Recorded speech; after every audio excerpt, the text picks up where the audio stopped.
What would happen if you built a refuge for a persecuted people in a place where another people already lived? In the next few minutes, you'll learn why this moral quandary is at the root of the struggle between Israelis and Palestinians, and what you can do to help achieve a just peace for everyone in the region.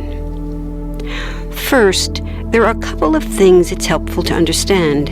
One, many Jews fled harsh persecution in anti-Semitic Europe, especially the Nazi Holocaust. Zionists encouraged massive immigration to historic Palestine, at that time a British colony, where Jews had an age-old connection and where small Jewish communities had long existed among larger groups of indigenous peoples. But when the UN offered the Jewish immigrants the majority of the land for a new state called Israel, for the indigenous Palestinians who lived there, it was a massive destruction of life. They rejected the UN's partition plan, and several Arab states invaded the new state of Israel. Israeli forces essentially erased over 400 Palestinian villages and towns. By the end of the fighting, Israel controlled 78% of historic Palestine. And when 750,000 Palestinians who fled or were expelled during fighting tried to return to their homes where the new state now stood, they were permanently barred by the Israeli government. While over 100,000 of their relatives and neighbors who hadn't left became second-class citizens of the new state, along with the new Jewish majority. Today, Palestinian refugees and their descendants number in the millions. Most are in the Gaza Strip, the West Bank, and Jordan. Many are spread throughout the world, with millions still living in refugee camps, seeking to return to their homeland.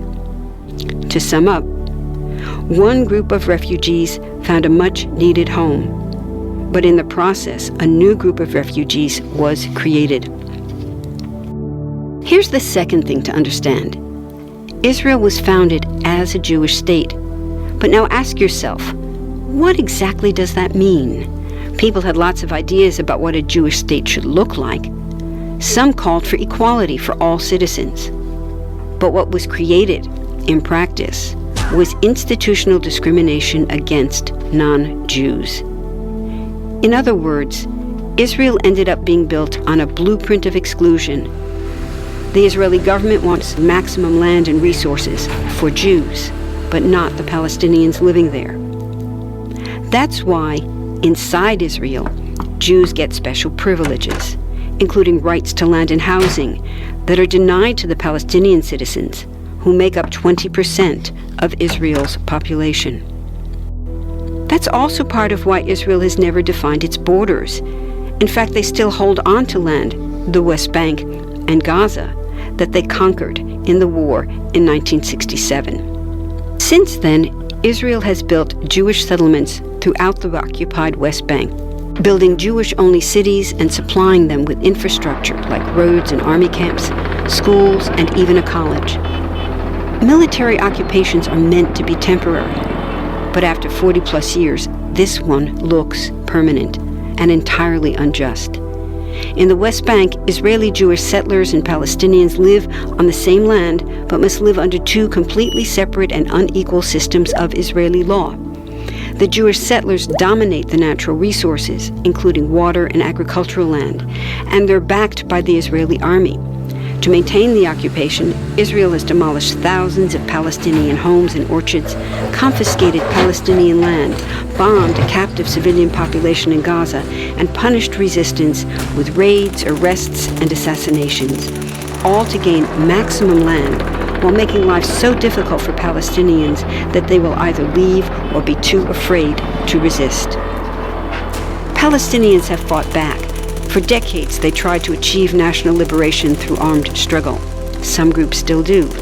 But the majority now support popular protest instead.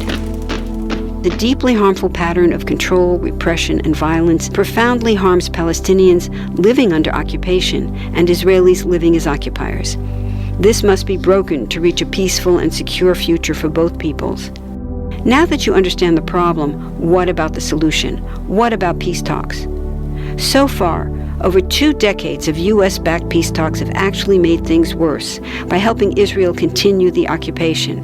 It's been years of talking while Israel massively expanded the Jewish settlements and literally redrew the map. Peace talks are good if they're real, but not when they're theater to cover a land grab. So now what? The current world superpower, the United States, has been a terrible friend, enabling Israel's destructive and self-destructive expansion onto Palestinian land by funding the Israeli military, the biggest recipient of U.S. foreign aid in the world. But there's another superpower that can make the difference: you. There's a movement with hundreds of thousands of people just like you across the world, including Palestinians and Israelis, protesting, educating, divesting, and boycotting, all to bring nonviolent international pressure on Israel to stop violating human rights of Palestinians. Throughout history, where governments have failed to push for justice, people just like you, like us, have taken the lead and won. Now it's the Palestinians' turn for freedom and justice. We can pressure Israel to end the occupation and the discrimination. We want all people, Jews and Palestinians, to have equality, human rights, and democracy. We can change history. Join us.